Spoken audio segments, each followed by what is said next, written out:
what you mean. It is also what I want to understand from what you are saying. So,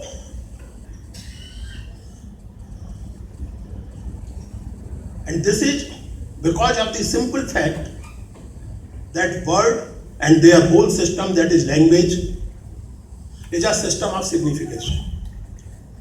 And this system of signification is unique in two ways.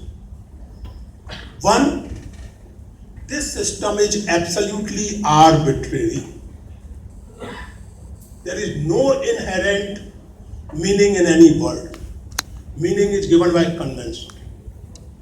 For someone like me, who does not know any language except probably Hindi, a word from Chinese or French may mean nothing absolutely. But for a person who knows French, that word means something. And it means because of the convention in which he or she has been situated. For example, I can see a couple of people who probably don't understand Hindi at all. And if I were to say, let us say, and that is part of the title of my talk, Rose, they will understand it. But if I were to say Gulab, they will probably not understand it. So there is no inherent quality in the word Rose or Gulab which is limited to that particular flower. That flower which we call Gulab can be called Rose or can be called something else by somebody else. It's purely because of convention. In this sense, language is an arbitrary system.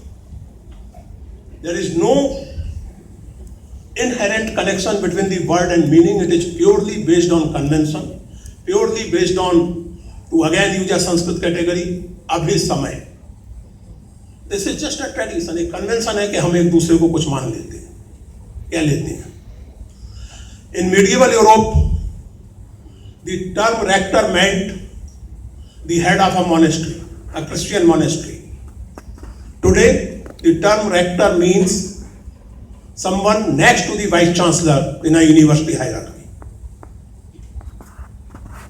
For someone coming from 16th century Italy, this meaning of rector would be literally Greek. Just as if I were to tell you that minister is also a term taken from church hierarchy. Minister meant an official in the hierarchy of Roman Catholic Church. Today, minister, we all know what does it mean. So the point is that the meaning of word depends on conventions. Again, this is something which the Indian philosophers of language realized and recognized almost at the beginning of Christian era. Particularly two philosophers who were Buddhists by vocation, religious or ideological vocation, Dingnag and Vasubandhu, and they pointed out, to quote Vasubandhu, Vigyapti matram idam sarvam. This is just an expression, just a convention, no inherent meaning is there in any word. And this is something which, when argued in the modern idiom by Ferdinand de Saussure in 1913, and by the way, for students and faculty both, this would be an interesting story to tell. Ferdinand de Saussure was born in Geneva, Switzerland, taught at Berlin, Leipzig, and Paris universities. In his long professorial career, published only one book. If he was a professor in any university today, whether in India or USA or anywhere, he would have been dismissed after 1 year. Because as the adage goes, publish or perish. So Mr. Saussure did not publish anything except one book. After his death, his students collected, edited and published his classroom notes. He died in 1913. These notes on the structure of language, they were published in 1970. And this publication of this book has been described as the intellectual revolution in the history of European thought on language. And in this book, basically, Saussure argued the same thing which Dingnag and Vasubandhu had argued 2000 years ago. And incidentally, Saussure was a scholar of Greek and Sanskrit and Old German. He argued that language is an arbitrary system of signification. There is no inherent relationship between signifier and signifier. It is all conventional. Therefore, friends, how this convention is created, how language is created, how words get their meaning. And then it becomes a question not only for linguistics, not only for linguists, not only for scholars of language and literature. It becomes a question and becomes a concern for all those who have some tendency to think and reflect. It becomes a question for students of history, it becomes a question of students of political science or any other discipline. Because yet another story, I hope you know the story of Babel, the biblical story of Babel. In the beginning of time, there was world and everybody spoke the same language, etc., etc. And then humans decided to create a tower to reach the abode of God. आसमान तक पहुंचने के लिए मीनार बनाने लगे. And God realized that if they go on creating such a tower, they will reach my abode.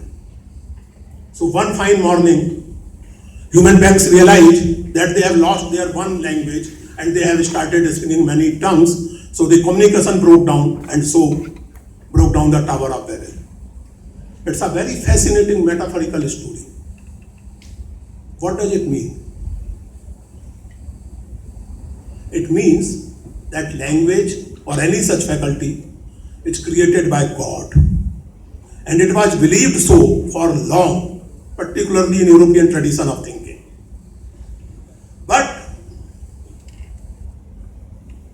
and that is what I am trying to tell you, dear friends, that reflection on language takes you to some unexpected areas of reflection. I remember in this very hall, in one of the meetings of minds, there was some debate that there is an agent who has created the universe, who looks after the universe. So there is a God. Otherwise, how could you imagine? I mean, somebody gave the example that this hall could not have been created by somebody, without somebody. So how can you say that universe was created without somebody? This idea of God as being an external agent or external creator is a specifically Semitic idea. This is an idea primarily articulated by Jew tradition, by Christianity and Islam.